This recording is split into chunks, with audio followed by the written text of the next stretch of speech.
circadian rhythm, Yeah. right? So if we look at, this natural, again, if we go to the Dutch test, this natural cortisol wake response, we're supposed to get a hit of cortisol when we wake up in the morning.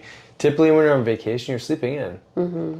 So you're sleeping in. Or not. Or not. Yeah, it depends. Sometimes we have a lot of activities to do, right, so then you're true. not. But let's say you are a little bit. That's pushing your normal awake response a little bit later, right? Than what your body's acclimatized to. You're probably staying up a little bit later too. Yeah. So there's this really interesting, and I track this. The reason I think it's so interesting, I track this on my Aura Ring. Yeah. I literally see that there's this whole shift. I go to bed later, wake up later. Yeah.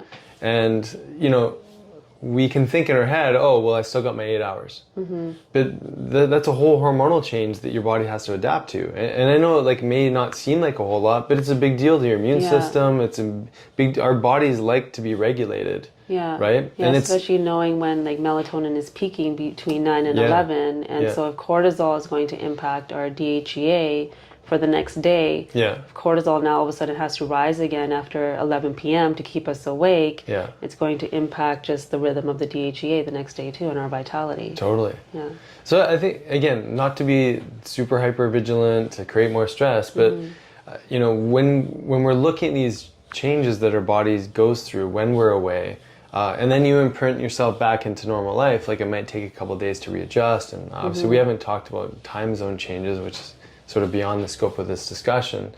But, the reality is that the routine, the food, the environment, the bedtime, circadian rhythm, there's so many different changes that are going to lead to these adaptive responses, right? Yeah.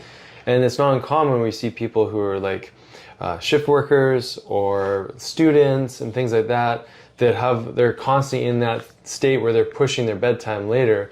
They're the ones we always see low DHEA, like EMTs, nurses, again, shift work type people, their DHEA categorically low.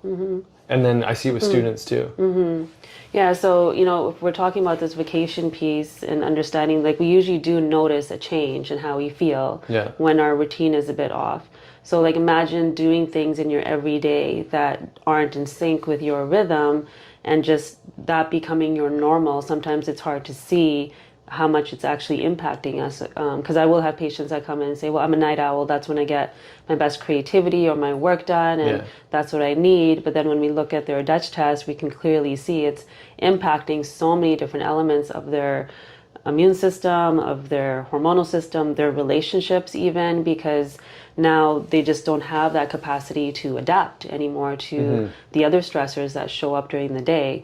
So I think we just get so used to a certain rhythm, especially as a student, you get used to staying up late, waking up early, being on the go, having that element of stress on your shoulders all the time, that it's hard to sometimes shift out of that. And not even knowing how that's a possibility with just our society. I think everything is built around that. It's encouraged almost. So I don't, how do we shift that? Yeah, well, I think, again, the story is adaptation.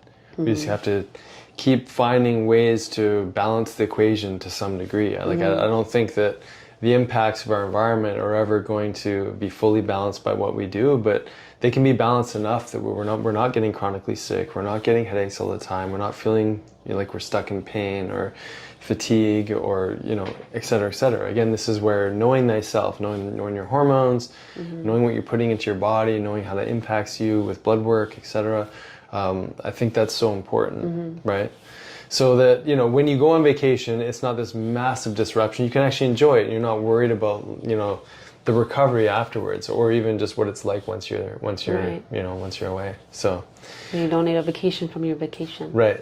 Although that sometimes feels like it's the case, especially when you go visit my family in the Asturias. Oh my goodness, we're exhausted when we get back, but it's like full on play, for many days in a row.